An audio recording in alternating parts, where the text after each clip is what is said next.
asato ma sadgamaya tamaso ma jyotirgamaya mrityurma amritam gamaya. Om Shanti Shanti Shanti. Om. Lead us from the unreal to the real. Lead us from darkness unto light. Lead us from death to immortality. Om. Peace, peace, peace. Om Apyayantu mamangani Vak prana chakshu shrotram matho balamindriyani cha sarvani sarvam brahma upanishadam maham brahma nirakuryam ma brahma nirakarod anirakaranam astu anirakaranam mestu tadatmani nirateya upanishadsu dharmas te mai santu te mai santu. Om Shanti Shanti Shanti. May my limbs, speech, vital force, eyes, ears, as also strength, and all the organs become well developed. Everything is the Brahman revealed in the Upanishads. May I not deny Brahman. May not Brahman deny me. Let there be no spurning of me by Brahman. Let there be no rejection of Brahman by me. May all the virtues that are spoken of in the Upanishads repose in me, who am engaged in the pursuit of self-knowledge. May they repose in me. Om. Peace, peace, peace. The theme of this retreat is you. It is the self. It's an inquiry into who or what we are, our true nature. Vedanta tells us, Upanishads, Vedanta tells us that we are deeply mistaken in error of our true nature. And what this true nature is, that is the subject of inquiry here. In fact, the subject is the subject of inquiry here. And we are promised that if we follow through with this inquiry, if we come to the conclusion of this inquiry, the results are great. This very Upanishad will tell us. Tremendous is the result of those who attain to this knowledge in this very life. And those who do not attain to this knowledge in this life, great is the loss, tremendous is the loss. It's in this very Upanishad, which we will see. The Upanishad which I am going to use as a basis for this retreat, just a part of it. It is the Kena Upanishad. A very ancient and very remarkable Upanishad. It's a very fun Upanishad also. It's full of paradoxical language, twists, dramatic twists and turns, and amazing insights at almost every mantra, every verse of the Upanishads. It takes its name from the first word, Kena. In Sanskrit it means by what or by whom or by what. So it starts with that. I will start with the question. These Upanishads are often, almost always, in the form of questions and answers. It's somebody who has an inquiry, a question, and the teaching is in the form of an answer. It's in the form of a dialogue between the teacher and the taught, between the guru and the disciple, master and the student. We don't know who the guru is here, we don't know who the student is, but clearly there is a student and a teacher. And the student starts with a question. And we will appreciate the question first. It's a remarkable question. And very interesting because it's about the most interesting subject in the universe for us. I, me, myself. So, here goes. Here is the first mantra, which is the question, the student's question. Om keneshitam patati preshitam mana kena prana prathama praiti yuktaha keneshitam vachamimam vadanti chakshu shrotram kaudeva yunakti. I'm using this book by Swami Gambhirananda ji, who was the 11th president of our order, a tremendous scholar of Vedanta, and the translation of the authoritative texts into English, very precise and clear translations. So I'm using the translation by Gambhirananda ji. What is this question? Willed by whom does this mind get directed towards its object? This is a sort of fancy way of thinking, of saying, how am I thinking? This experience of thinking. We are thinking of stuff. How am I thinking? Being directed by whom does the vital force which precedes all proceed towards its work? Basically prana. Prana means the vital forces keeping this body alive. So what is behind the prana? What is at the source of this life force? By whom is this speech willed that people utter? When I'm speaking, we are all speaking. How is this happening? Who is the effulgent being who directs the eyes and the ears? I'm seeing, I'm hearing. How is this happening? So let us first appreciate the question. The Upanishads all start with these profound questions. The Katha Upanishad starts with the question of the little boy Nachiketa to the Lord of Death, the King of Death. What is death? What happens after death? Old question.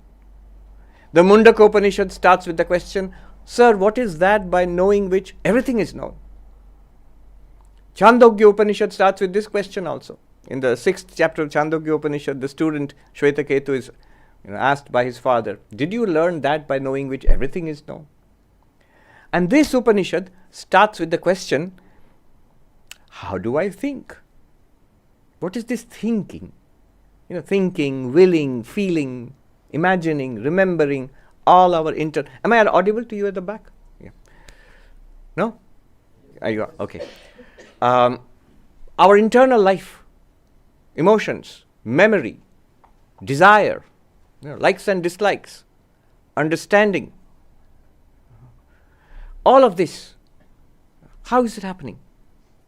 Our sensory life, I'm seeing, I'm hearing, smelling, tasting, touching, all the 5 senses, when they're operating, these experiences, sensory experiences, how is it happening? Life itself, what's deeper than life itself? So these are the questions. And these are really fundamental questions.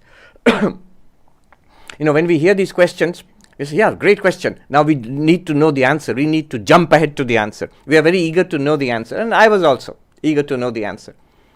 Until a philosopher, a very great philosopher of Indian philosophy, I think one of the greatest minds in Indian philosophy living today, Professor Arindam Chakravarti. He said to me once, Maharaj, stay with the question. Before you eagerly jump forward to the answer, stay with the question. Appreciate the question. Let the question soak into you. Let it become our question. Let us understand and, savor the question in all its implications, in all its dimensions. Often I have seen, as I started doing that, and after studying Vedanta also, when you go back to the question from which the Upanishad started, when you go back to the question from which Vedanta started, after having studied Vedanta, practiced it years and years, you begin to see the answer was already there in the question, in a seed form. It's just developed in the text later. The questions are amazing. So let's stay with this question for a moment. This question is about consciousness. Now, notice what this question does. First, it directs our attention back to ourselves. You're seeing, right? Yeah, I'm seeing. You're hearing, right? Yes, I'm hearing.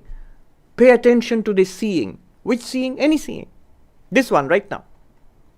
Pay attention to this hearing. What's going on here? What does it feel like? This seeing, this hearing. Savor it. And then very quickly we notice many things about it.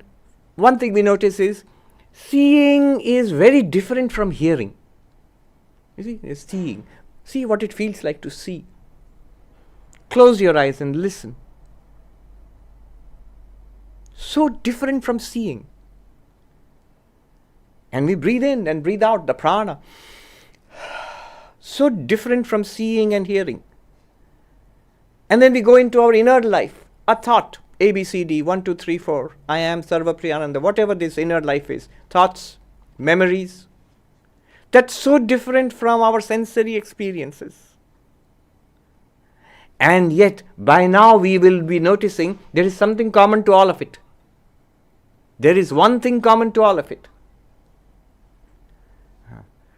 Call it what you will. Awareness, consciousness, self, I. After all, I am seeing, I am hearing, I am thinking, I am remembering, I am enjoying, I am suffering. So this one thing common to all of it, this awareness, this consciousness, the question is about that. Notice the question is not really about our eyes. If you go to a medical college library and you will find shelves and shelves of books, entire departments on ophthalmology, the eyes. It's not an ophthalmology question. How do the eyes function? What are the constituents of the eyes? What are the diseases of the eyes? No, that's not the question. It's not a question about the ear. What's the specialization? Ear, nose, throat. Yes. You will find books and books about it. Degrees in medicine and doctorates and PhDs are awarded. It's a huge specialty. Is it a question about ENT? No. Is it a question about the mind? Not even that. But about something that is close and closely implicated with all our sensory, visual experiences, auditory experiences, olfactory experiences, and our mental experiences, emotions, ideas. That's basically our life. All our life is this inner movie we have of a series of experiences. And it's going directly to the heart of this. What makes it all possible? It's question, look at the question, what is that bright being, Deva, that shining thing which makes our life possible? What a great question. It's not a physical question. It's not a question about our sensory systems. It's not even a psychological question. It's a question about consciousness. It's a question about awareness.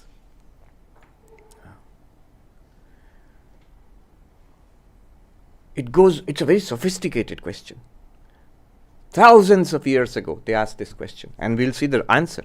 The answer is as remarkable as the question. By the way, just as an aside, yesterday I mentioned how do you deal with these classes, this retreat? 3 things.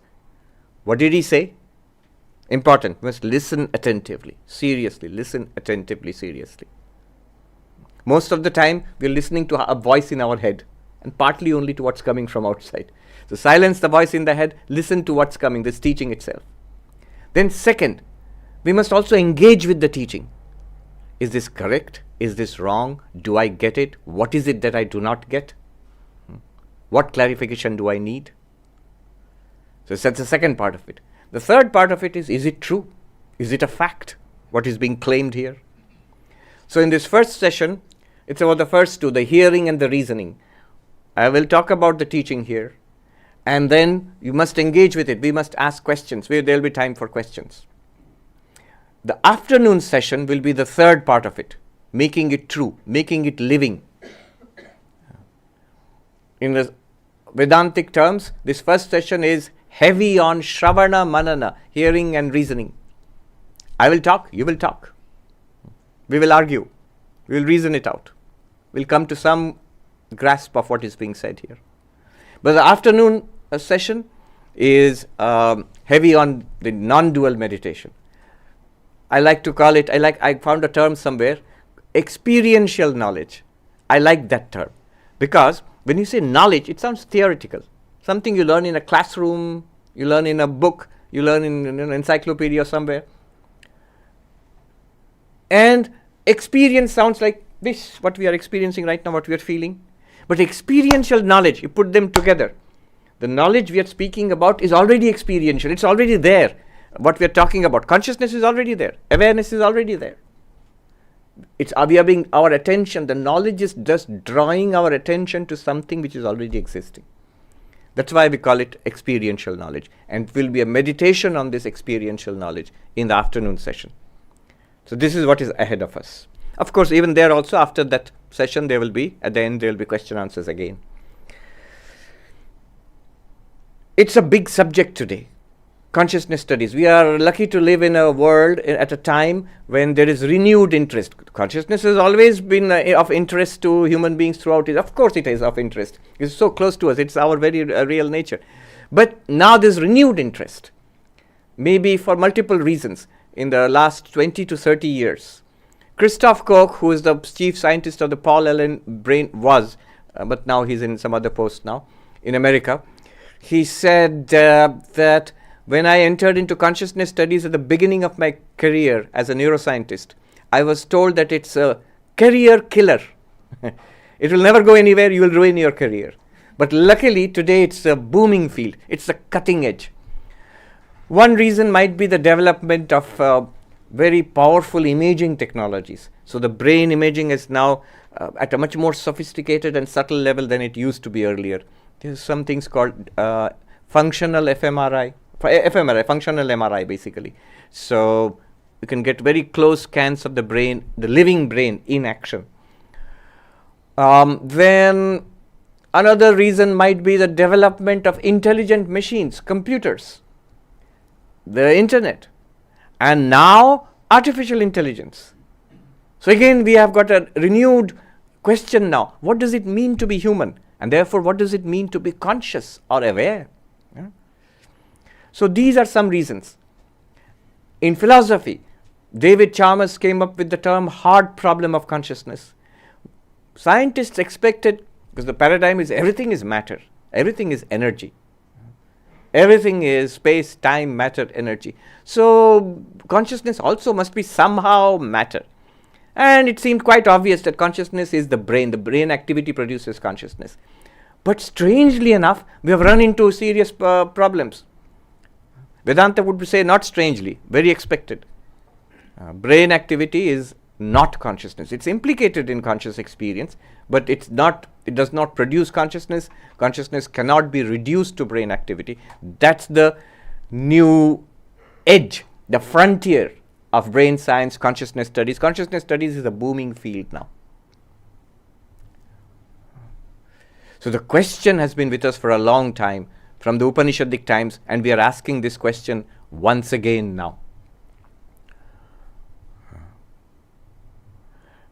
I was reading Oxford University Press. You can Google it, not now, later. 5 great unsolved questions in philosophy. 5 great unsolved questions in philosophy. Most questions in philosophy are unsolved, by the way.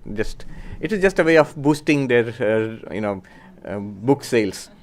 But if you look at what they have, Oxford University Press, what they have selected as the 5 great unsolved questions in philosophy. Just look at these questions. You will see 4 out of 5 are directly related to consciousness.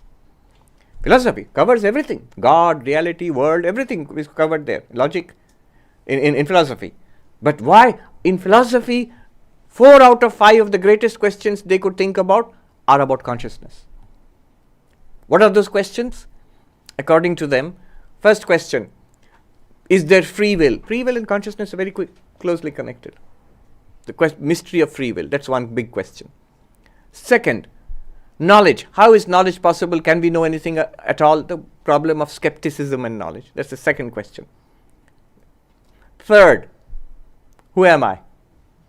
That's literally their language. Oxford University Press. Who am I? What is the self?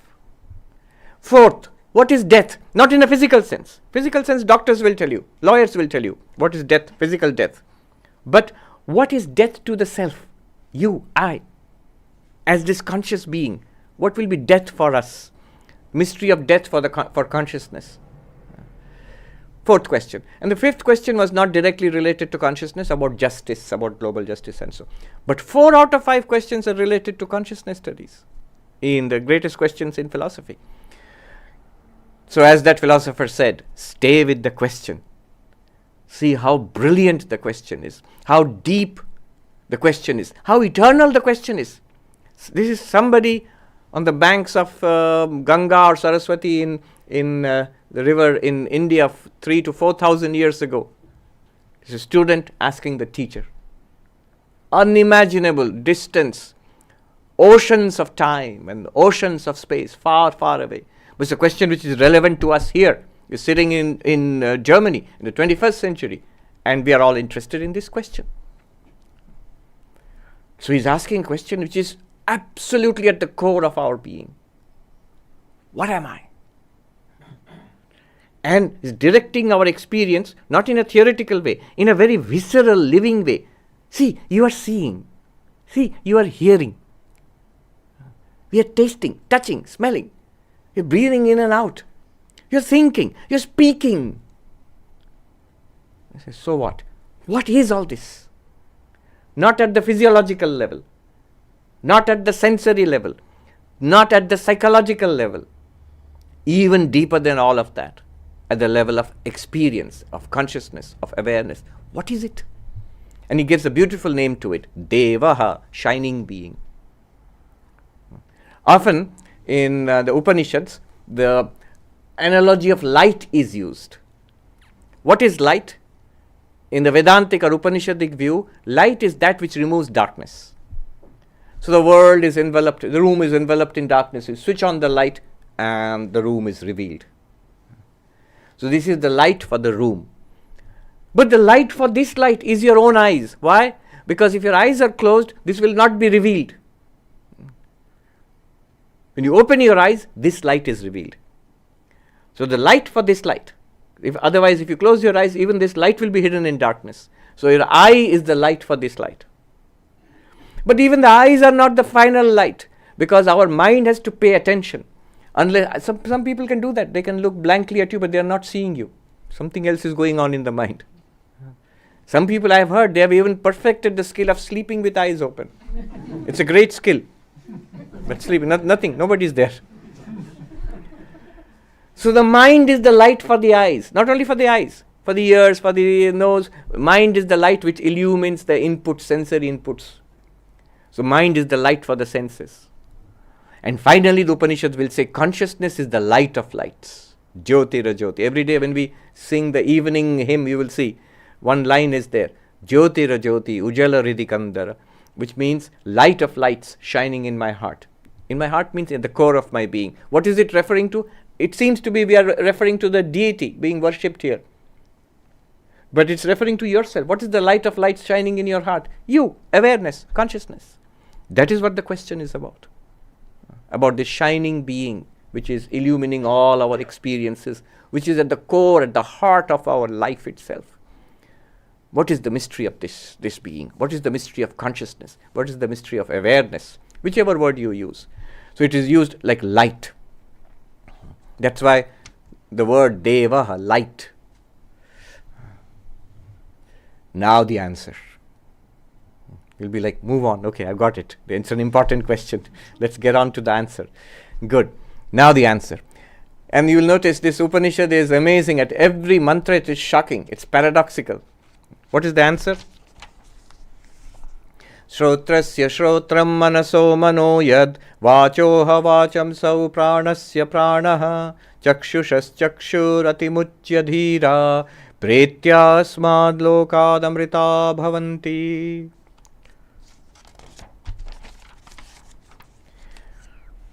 Since it is the ear of the ear, the mind of the mind, the speech of the speech, the life of the life, and the eye of the eye, therefore intelligent men, after giving up self-identification with the senses and renouncing this world, become immortal. Okay. Here is the answer. And what a strange answer. It's a remarkable question. The answer is even more remarkable. You want to know how you are hearing, these ears, how do you hear? Well, it is because of the ear of the ear. How are you thinking? Yes, I want to know that. It is because of the mind of the mind. How are you seeing? By now we know the answer. Is it because of the eye of the eye? Yes, you are right. How am I speaking? Is it because of the tongue of the tongue? Yes, speech of the speech? Yes, because of that. Is it because, how is their life functioning? Because of the life of the life. Now this kind of language.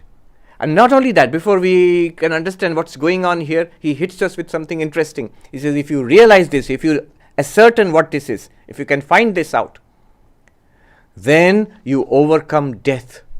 You attain to immortality. You go beyond suffering. you attain to limitless fulfillment, you attain to the goal of life.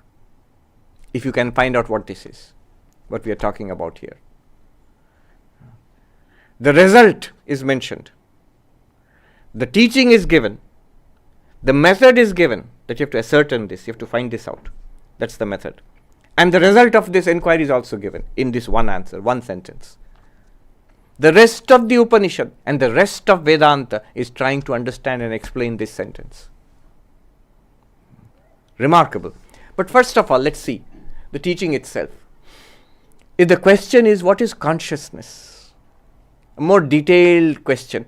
How do I see, hear, smell, taste, touch, or how am I getting these various experiences? Well, the answer should be consciousness. Why didn't he just say so? It is consciousness. There are many words for it in Sanskrit. Directly you could have said, why this kind of elliptical speech? Coming at it sort of indirectly, in a circular fashion, eye of the eye, ear of the ear, mind of the mind, speech of the speech, tongue of the tongue, whatever. Why? There is a reason which will become more and more clear as we go on. But now let us see the unique features of the answer. When the teacher uses the term ear of the ear, eye of the eye, mind of the mind, notice three features of this answer. One feature is, when the question was, how am I hearing, this experience of hearing?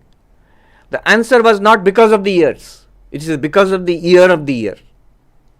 Therefore, indicating what you are asking is not the physical ears. The answer does not lie in the physical eyes. It does not lie in the physiological prana, life. It does not even lie in the psychological mind. It's not a physiological thing we're talking about, not a physical thing, not a physiological thing, not a psychological thing. To distinguish this, what we are talking about, to distinguish consciousness from body, senses, mind. Already a remarkable, just think about it, how dramatic this is. Where is the whole consciousness study stuck today? What's the cutting edge question today in consciousness studies? How can the brain produce consciousness? Already he has said it's not the brain. It's not the body. It's not the ear, not the eyes, it's not the body, it's not the brain. They did not know too much about the brain, but in principle they knew it can't be matter. In philosophy classes, old joke, mind, matter. What is mind? No matter. What is matter? Never mind. But beyond mind and matter, he's saying there is something beyond mind and matter, and which is not something esoteric, that's much closer home what we are. It's neither matter nor mind. So, he's saying this consciousness we are talking about, it's not the body, that means it's not the brain or the nervous system. It's not even sensory activity, it's not visual activity, not auditory activity, not even that. Already a dramatic thing has been said here. This reducibility of consciousness to the brain, this is the cutting edge of the debate today. Everywhere, if you Google it, hard problem of consciousness, various answers are there. Integrated information theory, Tonini, and many others. Anyway. Stuff I was going to say, but it's secret, so I can't say now. I'll tell you in a few months' time. So there are these, public and not so public discussions going on at high-level groups, and I'm just happy to say the cutting-edge physicists in the world, cutting-edge psychologists in the world, and philosophers, including Vedanta, Buddhism, trying to understand what is consciousness. So this is the first thing. Consciousness is not reducible to the brain. The first claim. It's not reducible to the brain. Consciousness is not reducible to sensory activity. Consciousness is not reducible to mind. In fact, in Vedanta, a simple criterion for understanding what is consciousness and what is not consciousness, very simple analytical knife, is that if in our own experience if in our own experience we can label something as this, then it's an object, it's not consciousness. This glass here, since I say this, then this is not consciousness, it's an object presented to consciousness. And when I make a sound, this sound, the sound itself is an object presented to consciousness. The body, can I say this body? Yes. In that case, the body itself is an object presented to consciousness. The breath, can I say this breath? Yes. After all, that's the whole basis, the anchor of mindfulness meditation. Breathing in, I'm aware, I'm breathing out. Breathing out, I'm aware, I'm breathing out. If Vedanta will say, you are aware of the breath? Yes. In that case, the breath is an object and awareness is distinct from that object. It's not the prana. Our sensory experiences, I see you, I hear this speech. So this thing I see, this thing I hear. If you say this, then these are objects,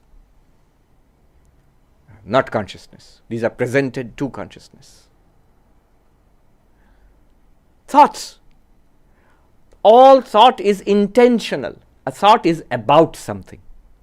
The moment you say thought is about something, this is sort of fundamental in the philosophy of mind. Thought is intentional. Intentional does not mean intention in our common sense use. Intentional simply means it's about something. It is an object.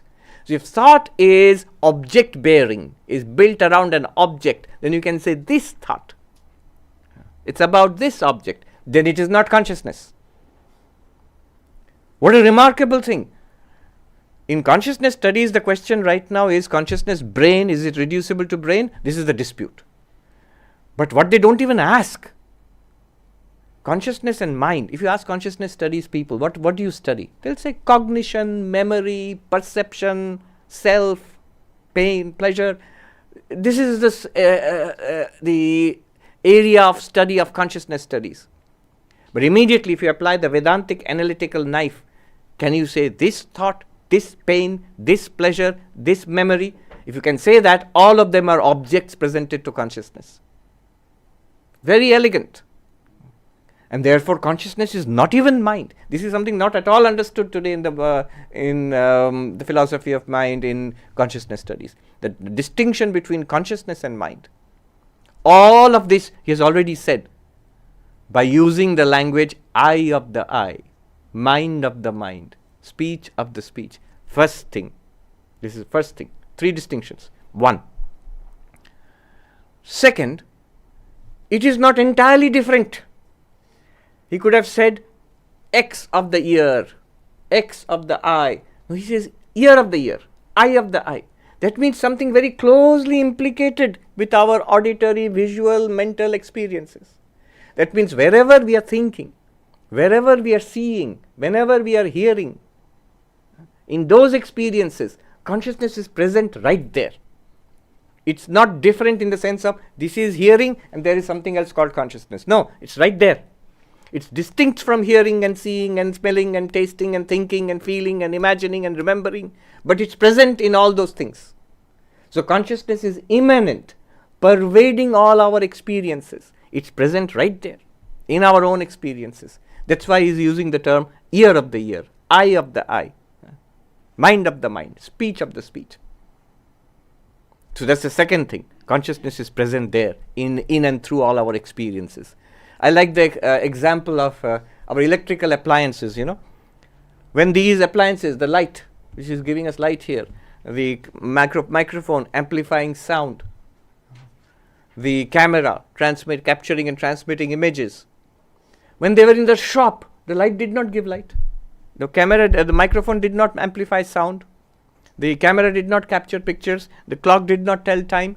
In the shop, in the box, you take them out, plug them in, or put a battery in, they start doing things. What they do is very different. This is doing something different, this is doing something different. The blinds, they're also doing something different. They're all doing different things. But if you ask, what is that one thing which got into them, which made them do these different things, which they were not doing earlier? We all know the answer. Electricity. Electricity does not give light, but in conjunction with the bulb, it gives light. Electricity does not amplify sound, but in conjunction with the microphone, it amplifies sound. So it is the one thing which got into the bulb, the microphone, the clock, and the camera. Can we say it is the light of the light, it is the microphone of the microphone, it is the clock of the clock, it is the camera of the camera? We can say that in that sense. These instruments are designed to do different things, but they require that electricity to be able to. This is just an example. It's not a very good example also. There is something more to it in consciousness and all our sensory experiences. So that's the second thing. Consciousness is something distinct from the sense body, the senses, the mind, but yet it is present in all the physical, physiological, sensory, psychological experiences. It's present right there. It pervades these experiences. Third point I want to point out. It's there in this language. What are we doing? We are exploring why there's such a strange language. Ear of the ear, eye of the eye, mind of the mind, speech of the... Third thing which we can take away. Ears, eyes, mind, speech, life, prana. They're all different from each other. And there are many. But the language which is used is by whom or by what? By whom? One. So by using the word ear of the ear, eye of the eye, mind of the mind, speech of the speech, breath of the breath, it is pointing out that there is one thing common to all of this. Consciousness is one. Eyes, ears, speech, they are all many. Devices, many. Electricity, one. It's one reality. Consciousness is one reality. These are all big questions. I'll give you an example why these are all controversial. For example, you can disagree with this. There was a great mathematician who has passed away a few years ago, Marvin Minsky. He was at MIT, I think, or at Harvard, MIT, I think. So I just heard a talk by him where he says there is no problem of consciousness. There's only the problem of sight, of hearing, of thinking, of remembering, cognition, memory, and we don't understand what these things are, and we put it in one basket and call it consciousness. There's no such thing as single entity called consciousness. And this one, what the Upanishad is saying, is actually contradicting Marvin Minsky. It says no, there is one thing behind all this. There is one thing. So these are the three. Did you want to say something? So these are the three things that we take away from the language: eye of the eye, ear of the ear, mind of the mind, speech of the speech. What are the three things? One, it's something distinct from the body, the senses, the mind. Not body. That means not brain. Not senses. Not even mind. Consciousness is none of these. Second, it's right there. In our physical, sensory, mental experiences, consciousness is right there, enabling those experiences. Third, it is one. Unlike what Minsky claims, no, it is one. Consciousness is one reality. And then the claim is that the one who realizes this transcends this body. The transcends is a very interesting word. Transcending means while being here, yet you are beyond. Transcending does not mean this is the earth and the spacecraft has gone to the moon, so that is transcended the earth. No, not in that sense. You are right here, and yet you are not affected by any of this. You are beyond this. Consciousness, the claim is, if you realize what consciousness is, what awareness is, while remaining in this life, while seeing, hearing, smelling, tasting, touching, while walking and talking and engaging with life, while thinking, enjoying, remembering, all of that, yet you're somehow transcending all of this. The one who realizes. Then what will be the result? The result will be that twofold result is given. Atimuchya dhira pretya smad lokad amrita bhavanti. While being here in this life, one is free of body-mind, in the sense that you are no longer affected by the ups and downs of life. You are freed while living. This is later Vedanta invented a term for it. Jivan Mukta, free while living. That became the goal of Vedanta. Not freedom after death. Yes, freedom after death, but also now, right now. Can I get the benefit of all this right now? Yes, answer is yes. So, and also after the death of the body. Yes, there's a subtle Sanskrit interpretation there. Transcending, Pretya means leaving behind this world, or it could mean transcending this body. Loka, in two meanings. One is this world, this life, or it means this body. While being in the body, you transcend the body. Sri Ramakrishna, 1886, terminally ill with cancer. One day his disciple, Harinath, who later became a great Vedantic master, Swami Sarvapriyānanda, asks him, "Sir, how are you feeling today?" Terminally ill, cancer patient, dying. Within a few months he'll be dead. He says, "Oh, it hurts." Gives a typical answer, what any cancer patient would say. "It hurts, I can't eat." But for some reason the young man said, "Sir, I see that you are in great bliss." What a strange observation. He must have seen something. But the strangest of all is the response from Sri Ramakrishna. He laughed and he said, "Oh, the rascal has found me out." The rascal has found me out. You fellow, you have understood. You have seen through me. Now what does that mean? Is he not experiencing pain? Yes, he is, like any other cancer patient. And yet there is something deeper than that which enables him to transcend that pain. That he can say that I am fulfilled at joy and in peace right here in this body dying of cancer. In this body when I am experiencing pain and great discomfort. I am still fine, absolutely fine. That's the distinction between, say, an ordinary terminally ill cancer patient and an enlightened person. The free while living. What is this free while living? It enables us to transcend the conditions of this body-mind while being in this body-mind. And then also, after the death of this body, one attains to bodiless liberation. So these are two terms used in Vedanta. Jivan Mukti, Videha Mukti. Jivan Mukti, free while living.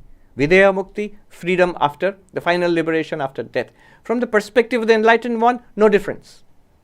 I am limitless awareness, free here, free then. How? Just by noticing what you are. That's all. Just by noticing and appreciating what you are.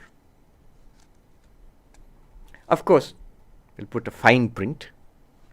And the Upanishad also has cleverly put in one word, Dhira. Who?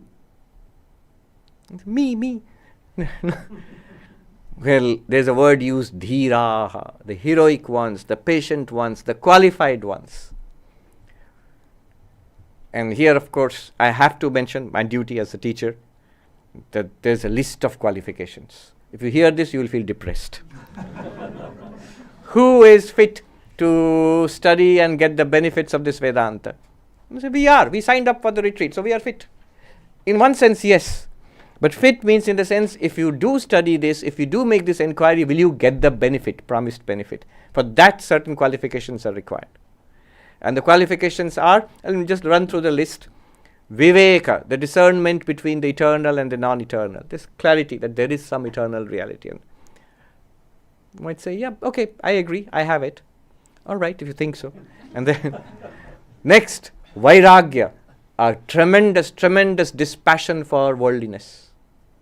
That which I decided is non-eternal, passing, inconsequential. I have a dispassion for it. No attachment there. Swami Vivekananda says, the beginning of spirituality is renunciation.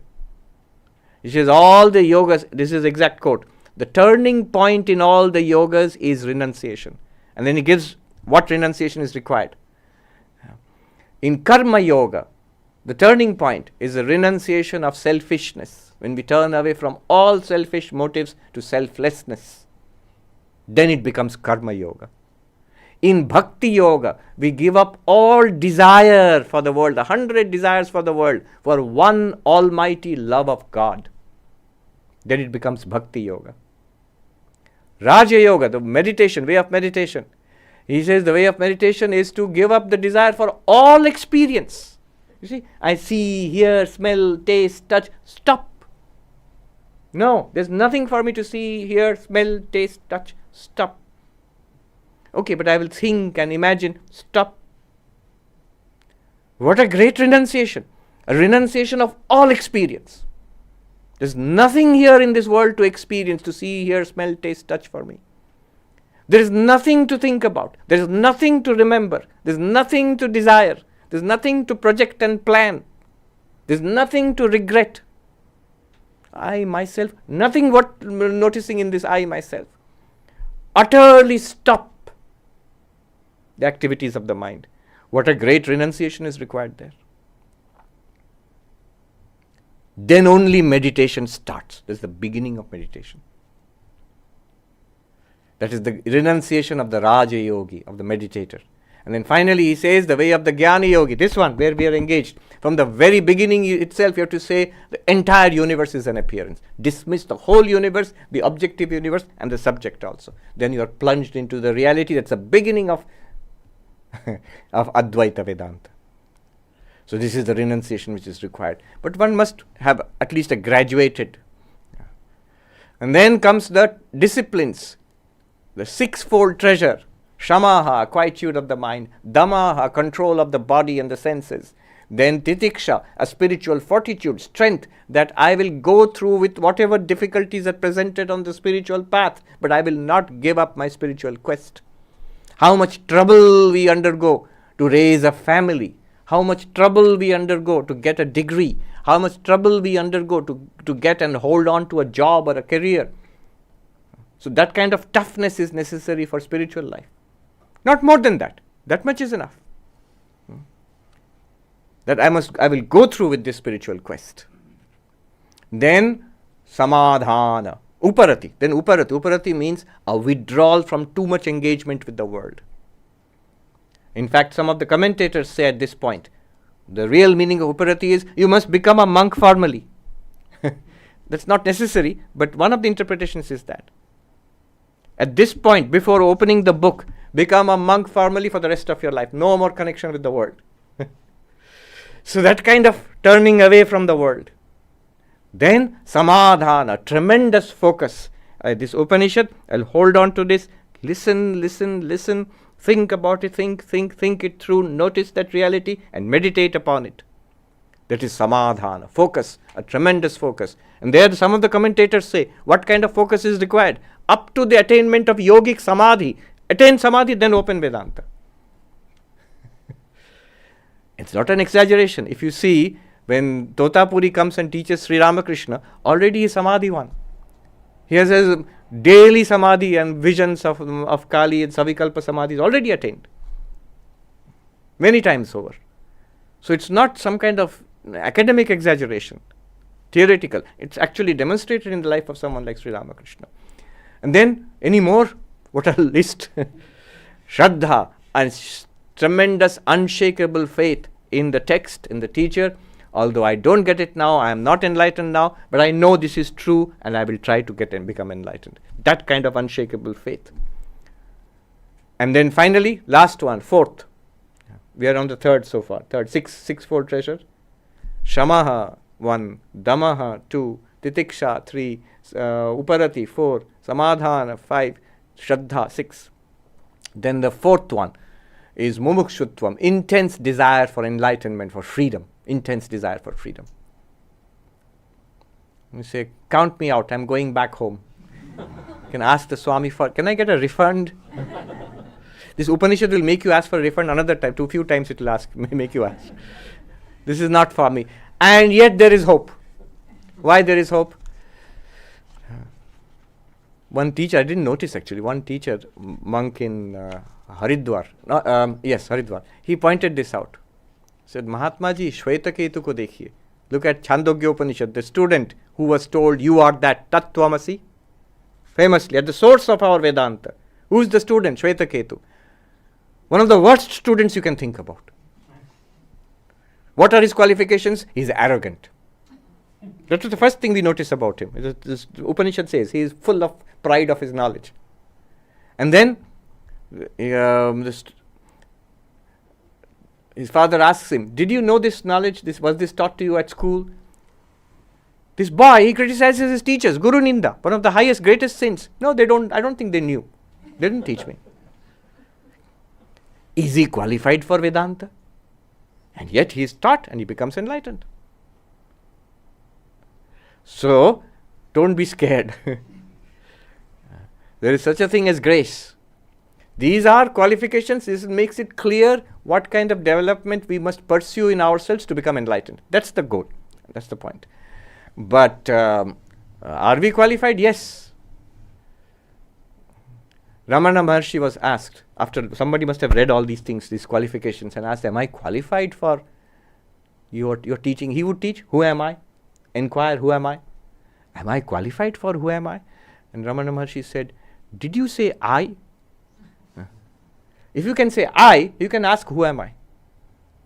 All of us are qualified then. If you can say I, yes, I, then you can find out I of the I. So am I qualified for I of the I? Yes, I can say I. Therefore, I have a right to know what is the I of the I. Who am I? I have a right to know that. So we are all qualified in that sense.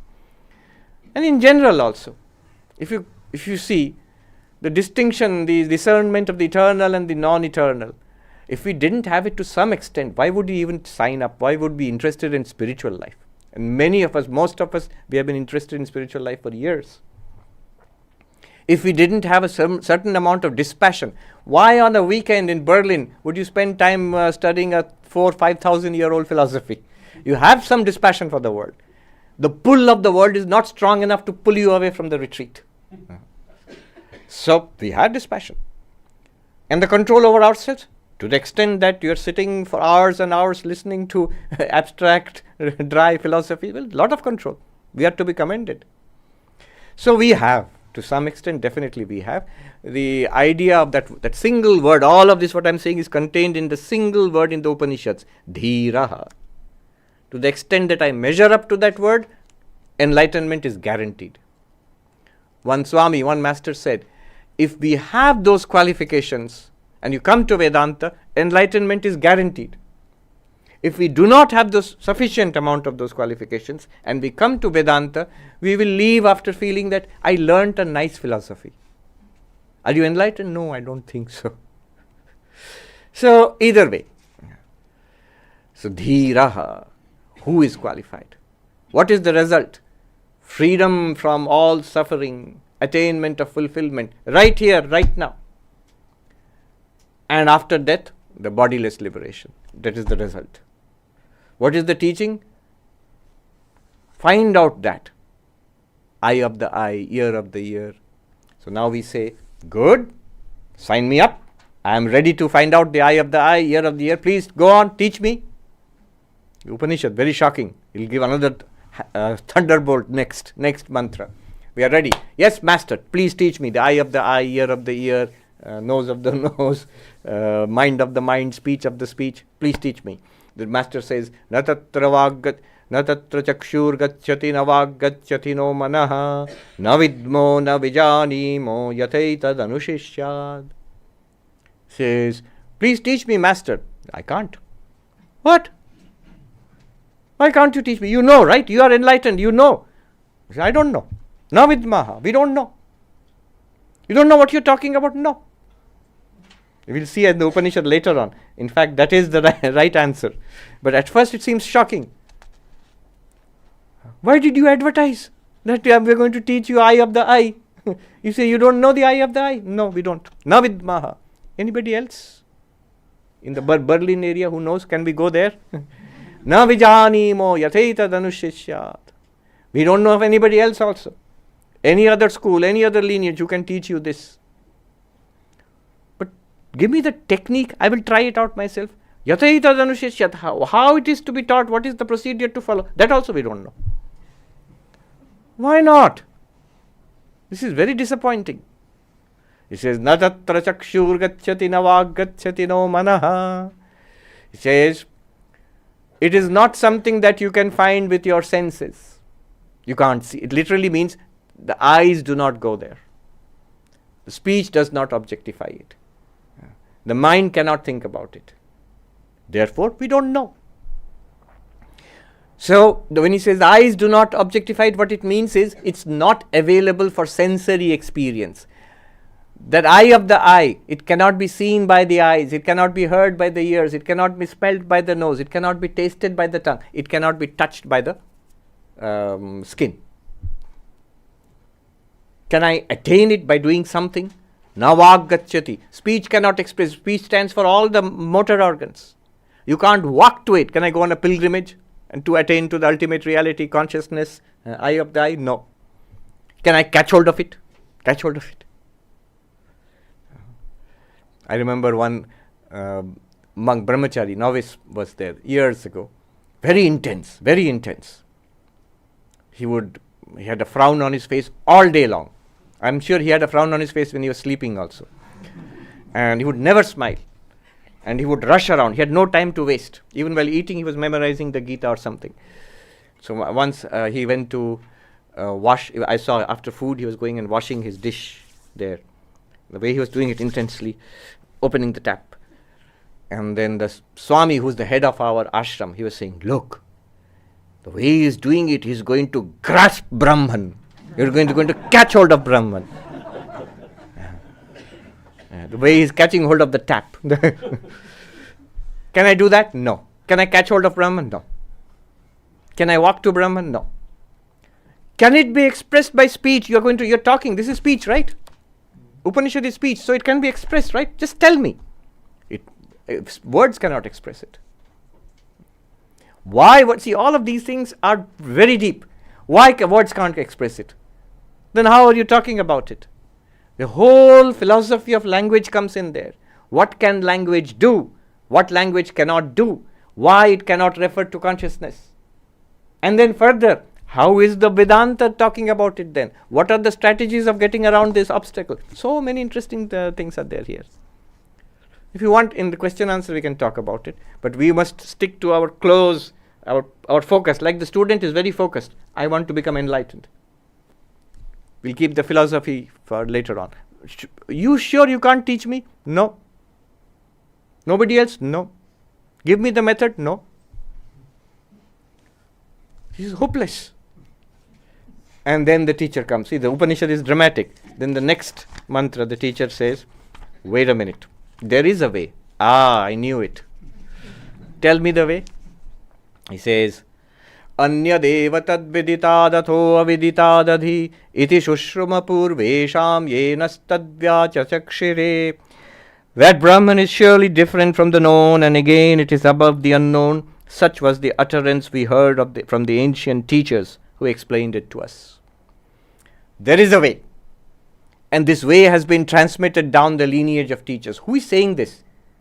3,000 to 4,000 years ago. He says the ancient teachers have taught us. So the knowledge far precedes this teacher. It's been taught from teacher to student. I can transmit it to you. Let's see if it works. I will tell you and watch you carefully, enlightened or not enlightened. What is the chain reaction, chemical reaction taking place? So what is that teaching? As has been taught by the lineage of teachers. He takes no credit for it. Unlike modern teachers, it is my realization. I have come to it. Nobody ever thought of it earlier. It's absolutely novel. From the Vedantic perspective, the moment you make, they don't realize, the moment you make such claims, absolutely novel. Nobody thought of it earlier. The Vedantic response will be absolutely useless.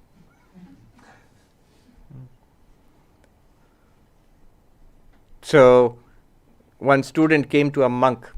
I'll tell you in Hindi what the original thing was and then translate.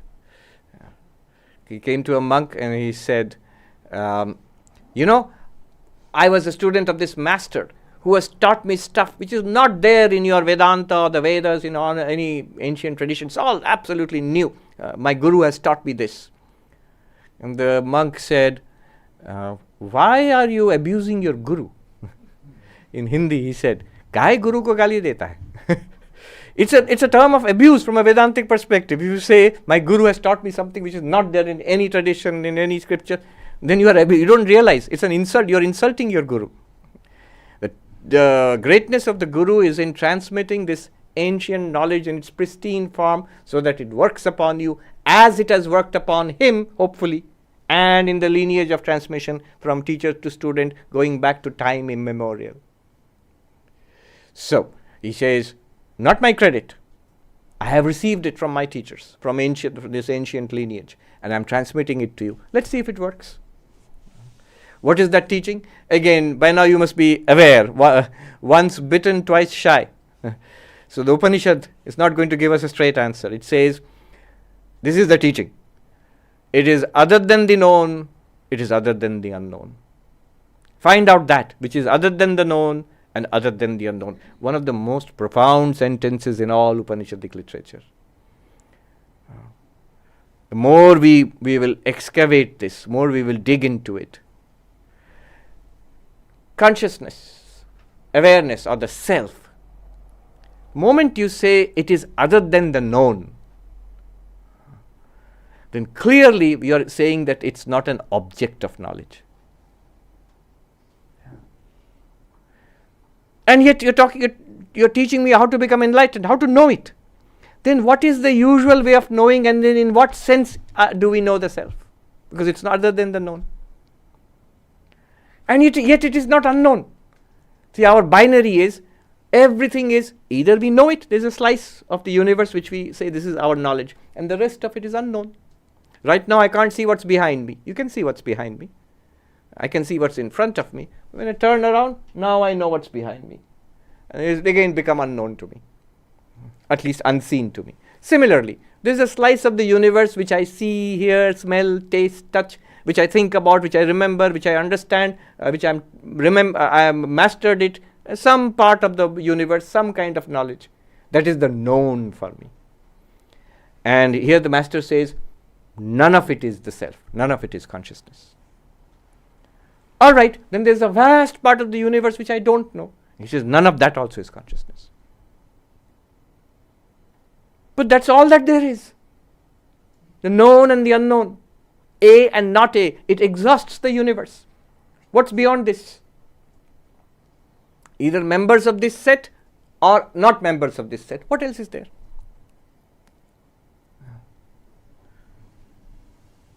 Here it is. So one might think that, so does it not exist? Self-consciousness? Is it not real? Does it not exist? And yet it does. Because the one thing that we can be sure of is that I exist. Descartes' great discovery, right here. Descartes. We all study Descartes because in school we have all studied Cartesian, X, Y, Cartesian plane, X, Y, Z coordinates. But besides being a mathematician, he was a great philosopher. And he's famous for, in the Cartesian meditations, he's famous for that very insightful line, cogito ergo sum. I think, therefore I exist. The cogito ergo sum means I think, therefore I exist. What was his project? His whole goal was, can I put knowledge upon firm foundations? It's a very interesting area of study. In those days, they were looking for the certitude of knowledge. They were very interested in geometry. That's why Spinoza, another neighbor, his whole ethics is like a geometry treatise. That you can derive one thing from the other, everything will be certain, like mathematics, like geometry. So can I put all human knowledge, science and religion and all of that on firm foundations? So how to do that? First of all, start by what is called universal skepticism. Doubt whatever can be doubted. What can be doubted? I am here sitting and seeing all of you. Is this real or not? It can be doubted. I may be dreaming. It may be the Matrix movie. Who knows? Yeah. So all of it can be doubted. But then he found one thing which cannot be doubted, even if you try. What is that? My own existence. Even to doubt my own existence. Do I exist? I have asked the question, therefore I exist. You cannot doubt your own existence. Try it. You can doubt everything else. Could be a dream, could be a delusion, could be a hallucination. But I am existing. My existence can be a dream. Then I exist. That's why I can say that. So, cogito ergo sum. That was Descartes' great discovery. 600 years before Descartes, 700 years before Descartes, Shankaracharya writes, Yaiva tasya nirakarta tasyaiva atmasa. Whoever denies the existence of the self, it is the self of that very one. When the nihilist comes to debate in Panchadashi, who says there is no such self, then the author of Panchadashi, Vidyaranya Swami, says, in half humorously, he says, then I need not debate you because you don't exist.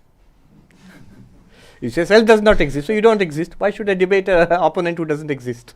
Anyway, this is sort of half humorously. You cannot ultimately deny the existence of the self. You can doubt the existence of God. You're an atheist, but you can never, nobody has seriously doubted their own existence. Whether the self is body, whether the self is mind, whether the self is consciousness, those things can be doubted. Whether the self is a series of flashes of consciousness, the Buddhist mind-only school says that. Whether the self is limitless awareness, Vedanta says that. Those things can be debated. But I am, I exist, nobody can doubt seriously.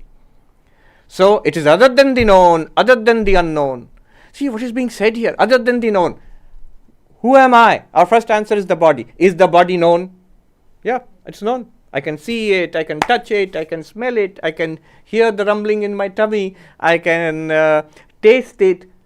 All the senses objectify the body. The body is known, known, known. And the Upanishad says it is other than the known. So you, the self, is not the body. Then I am this person, these thoughts, memories, my story, my whole personality. Is it known? Are you aware of it? Of course, it is I. If it is known, then you are not it.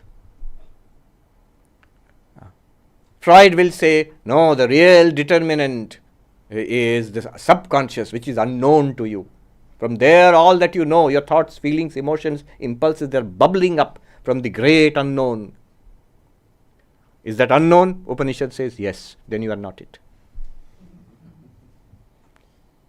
It's there. We are not denying it. There is the vast known and even vaster unknown.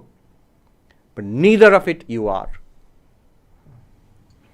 Freud said famously that humanity has been humiliated 3 times. First humiliation was Copernicus, who said, people thought, we are the center of the universe. Copernican revolution. Earth is not the center of the universe. There is the sun, and then later on we discovered stars and galaxies. Earth is a tiny, insignificant place in this universe. A little speck of dust in the vastness of space and time. First humiliation, you are not the center of the universe, you are insignificant. Second humiliation, that we are the greatest creation of God, human beings, created in the image of God. Darwin came and said, you are in the image of a monkey. You are in the image of a chimpanzee, not in the image of God. You are animals, we are animals evolved from the primordial slime into this position. Second great humiliation, not in the image of God, in the image of chimps. Second great humiliation. Third, we still said, all right, we are animals, but we have the definition. I remember in school reading definition of human being, the rational animal, rational animal. We are rational animal. Everybody, all other animals are irrational. Freud said, I came and showed you, your rationality is like the scum on the surface of a lake. Deep underneath is a whole ocean of irrationality. Impulses, instincts, anger, lust, greed, regrets, guilt, perversions, steaming in the darkness below. So-called rationality is just the tip of the iceberg. Not at all rational. So 3 great humiliations. Unknown, our real nature lies in the unknown. Upanishad says, no. Is it unknown? Yes. Then it's not your real nature. It's neither the known nor the unknown. But you are there. What is the known? Body is the known. You are not the body. Breath is the known. Prana, you are not the breath. Because it is known. Mind is the known. Thoughts, emotions, desires, personality. You are not it. Beyond mind, beyond intellect, the blankness, the depths of not our conscious life, that blankness, that depth, deep sleep, or the Freudian subconscious, if you will, the great unknown, that also you are not. Yet you are. When you say you are other than the known, other than the unknown, later in Vedanta you will see Pancha Kosha Viveka, the method of the 5 layers of the human personality: physical, physiological, psychological, intellectual, and the depths of the unknown. All of them you are not. The waking, the dreaming, the deep sleep, all of them you are not. They are all known or unknown. Then what are you? You are. There is only one thing which is neither the known nor the unknown. Think about it. It is the self. It is you. It is to you that something is known, and it is to you the rest is unknown. But what is it about myself which is other than the known, other than the unknown? What I think about myself, I will use this knife, known and unknown, to cut away in my understanding, analyze my own existence. Am I a physical being, biological being? Am I a psychological being? What am I? I'll find all of that is known or unknown. Then the only thing you are left with is you are, you exist. It's also a shining existence because you are aware. After all, you are the ear of the ear, the eye of the eye, the mind of the mind, the speech of the speech. You are that light. So this existence awareness I am, but to this you can never put a this. The moment you put a this, it becomes object. Known object, unknown object. So many questions will come up from this if you stay with this, no, other than the known, other than the unknown. I am, I'm sure that I exist. Then you know you exist. How do you know? If it is other than the known, other than the unknown. How is the self known? How is consciousness known? How is anything known? It is by consciousness alone. Consciousness plus object is knowledge, is experience. Consciousness channeled through the mind and an instrument of knowledge. See, I see this book. I know this book means I see this book. So, I am aware, channeled through the mind, channeled through the sense organs called the eyes, and the object is there, the form of the book. I know the book. You say, I hear your speech, Swami. So you are knowing my speech. So you, the awareness, channeled through the mind, through the ears, listening to the speech, I know it. This is called knowledge. But how is consciousness itself known? Consciousness plus instruments of knowledge will give you, an object will give you knowledge about an object. And if you remove the object from the range of the instruments, I put the book behind me, I don't get that knowledge. It's unknown now. It is known, it is unknown. But the consciousness itself to which the book is known and to which the book is unknown, that consciousness, how is it being known? There is this great, these are all books and books have been written on this. Centuries of effort have gone into it. The teaching of self-luminosity, swaprakasha. Consciousness is not known as an object. It is self-luminous, it's self-revealing. Like a light illumines and removes darkness and reveals all things in darkness. But to know that light, you don't have to switch on another light. That's an example. You still have to open your eyes. So, light, just in the way light is self-luminous with regard to other lights, it just reveals itself. You don't need another light to. Similarly, that's the example. Similarly, consciousness is unique. It is self-luminous. That's why it's called the light of lights. And then a lot of debate is there. What is meant by self-luminosity? A huge, huge topic. It is other than the known, other than the unknown. All right. Let me leave it here and time for some reasoning. A little bit of hearing has been done. The core teachings have been heard. Now some reasoning, questions, objections, observations. Raise your hand.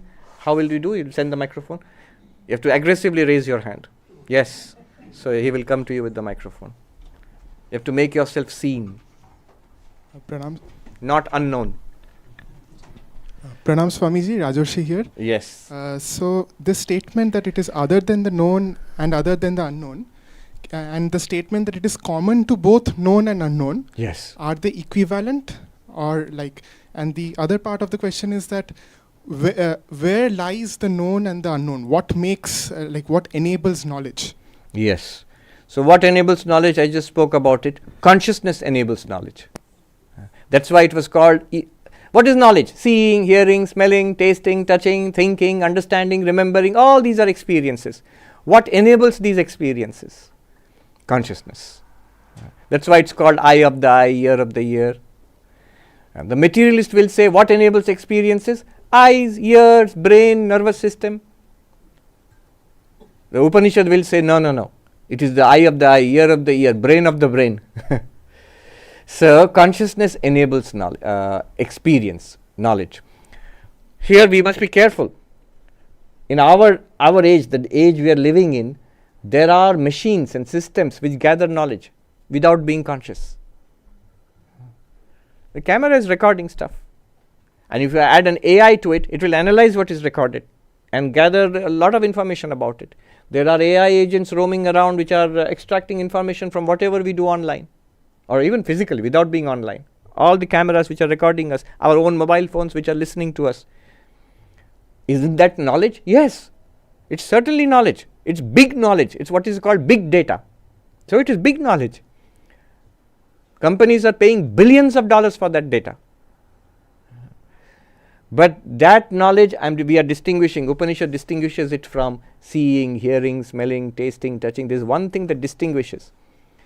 That kind of knowledge. In one sense, you can say the camera is seeing, the microphone is hearing, your phone is seeing and hearing, yet there is something lacking there.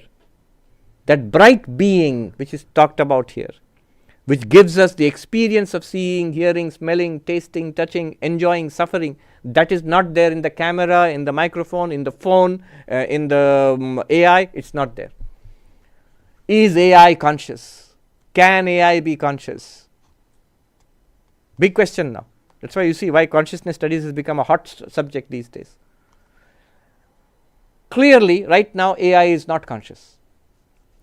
You'll say, who are you? Who made you an expert? The Americans will say, who died and made you king of AI? No, I don't know anything about AI. But you ask the experts themselves, have you programmed your AI to be conscious? If you see how they program the AI, I was taken to labs, robotics labs, AI, where AI work is going on. It's so painstaking, so hard. It takes so many grad students, so many PhD students, so many scholars, the professors, and multi-billion-dollar labs where these machines and AIs are trained.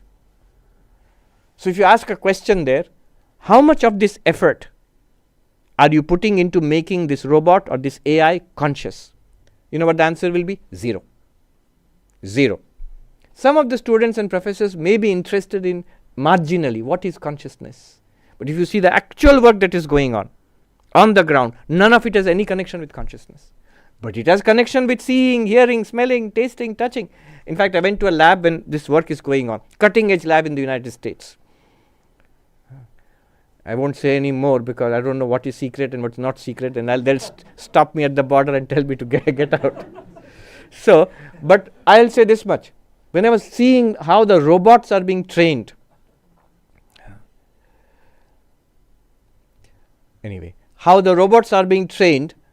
what struck me was when I was seeing how the robots are, they're being trained to recognize an environment, to deal with an environment, and AI, they are all AI boosted. What struck me was, Keneshitam patati preshitam mana, kena prana prathama prayeti yukta, keneshitam vacham imam vadanti, chakshu shrotram kaudeva yunakti. The question which the student asked 4,000 years ago, that becomes even more sharp now. Here are machines and AI agents which are replicating, duplicating, mimicking human activity, and not child's play. In fact, they're very serious. It's a multi-billion dollar defense. Okay, I let out the secret anyway. And business and academic effort. Yet, at no point is that shining being being invoked anywhere there. Which was so stunning for me to see that our latest developments in technology are reaffirming this question. That this distinction between consciousness and all these activities.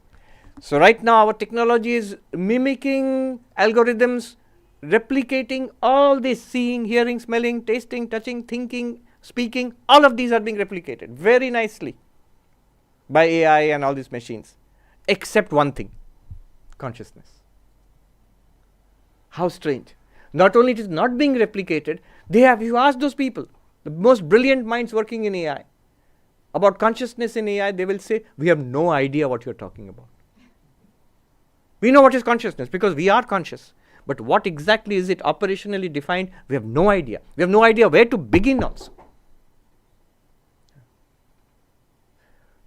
They are demonstrating you can have, for practical purposes, seeing, hearing, smelling, tasting, touching, even cognizing, without consciousness.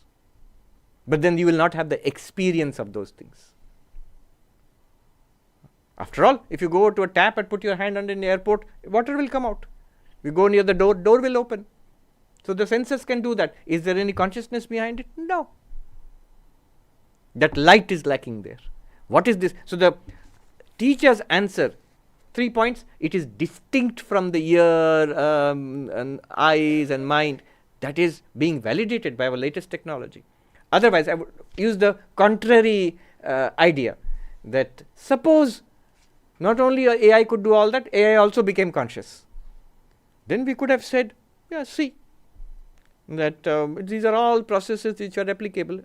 Therefore, the brain is what the brain is doing. We are doing on a hardware, physical hardware on a silicon substrate. What your brain is doing on a carbon substrate, we are doing it on a silicon substrate. Now it is explained. But the fact that we can replicate everything, something as intimate as seeing, as touching, as talking, interacting with human beings. They showed me a AI dog which played and danced with students. It's open, it's not secret. It's Boston Dynamics sells it for $250,000. It's $250,000 dog. Yeah. It can do all that without being conscious. That means consciousness is distinct from all of this. It already validates the first part of that insight. I will leave it at that. Common to both known and unknown, right? It is that to which things are known and that to which things are unknown. Yeah. Anyone? Yes. Pranam Maharaj, Tathagata here.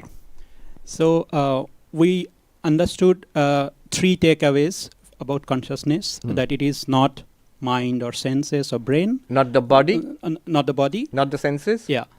Not the mind. And then it is right there and it is one. It is one. So now I have a question about this third point. So when you say it is one, so what do you mean? So I of I and you of you being, so the is consciousness discrete?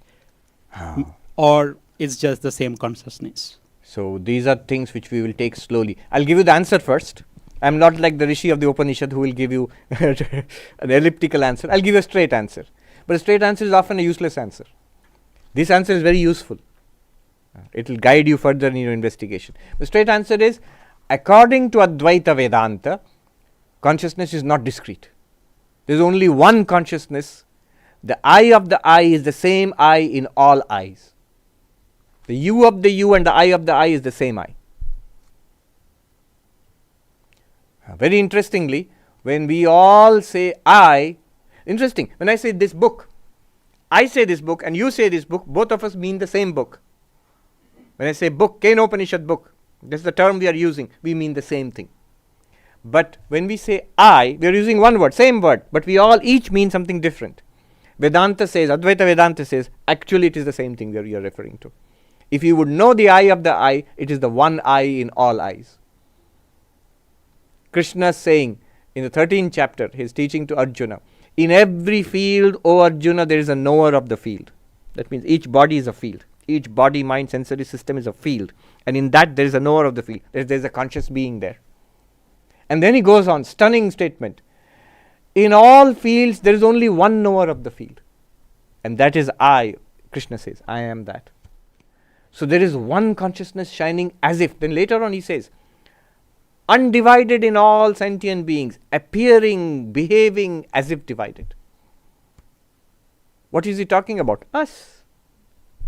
But we have to be careful there. This is Advaita Vedanta. Sankhya will say, no, there are different consciousnesses in each body mind. Consciousness is discrete from body mind, but then it is discrete from each other also. Consciousness is the same type of thing, but there are many consciousnesses. Schrödinger said the consciousness is singular for which there is no plural. But Sankhya says Sankhya, Yoga, Nyaya, they will all say consciousness is multiple. Advaita Vedanta says consciousness is one. And it's not just says, these are well argued out positions. One more question. We have somebody, the gentleman there. We'll come back to you later on. Yes. Yes. Thank you for the wonderful talk. As you mentioned, consciousness is channeled by the mind, and then through the senses we perceive the world.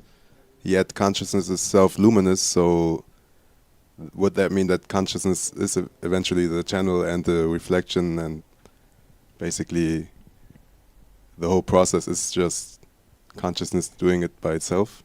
Consciousness is self-luminous in the sense it is self-revealing. It reveals the other. You can't have any experience without consciousness. So that's the meaning of luminosity. Luminosity is that which removes darkness, which reveals. And for experiencing consciousness, you don't need another consciousness. Consciousness reveals itself and reveals the universe. So look at what's going on here. It is consciousness functioning through the senses and the mind, which is revealing this universe to me. But in the process, consciousness is manifesting itself as the revealer. Imagine, I like the example of a comet at night. A comet's blazing tail at night. Have you seen pictures? Or I've seen actual comets also. In the night sky, you can see. Going through space, racing through space. When it comes into our solar system at a certain position, the tail of the comet is lit up by sunlight. Now, it's not that the comet has a light of its own. It's being lit up by the sunlight which already existed in that space through which the comet is traveling. But when the comet was not there, that space looked black. When the comet traveled through it, it lights up the comet. Now, what does the light do for the comet, and what does the comet do for the light? The light reveals the comet, illumines the comet. You can see at night the comet and the tail of the comet. Brilliant display. But what does the comet do for the light? It reflects, it manifests. What was there, light was there already before the comet, but it looked dark because there was nothing to reflect it. It becomes obvious now that the comet makes the light obvious. Our experiences make consciousness obvious. Our experiences, objects manifest consciousness. Both the known and the unknown. The known manifests consciousness as I know this, conscious experience. The unknown manifests consciousness as I don't know that. But consciousness is manifested in both cases. The object, known and unknown, manifests consciousness, and consciousness illumines the object. When it does so through instruments of knowledge, we say we know the object. When it does so as an absence of knowledge, we say we don't know the object. But in both cases, we are conscious. Consciousness illumines the object manifests consciousness. Now, what you're asking was different. Is the mind, the brain, the object, are they all in consciousness? That will be the ultimate position of Advaita Vedanta, but we'll go there later on. All right, let's bring this to a close. The next session will be a very different kind of session.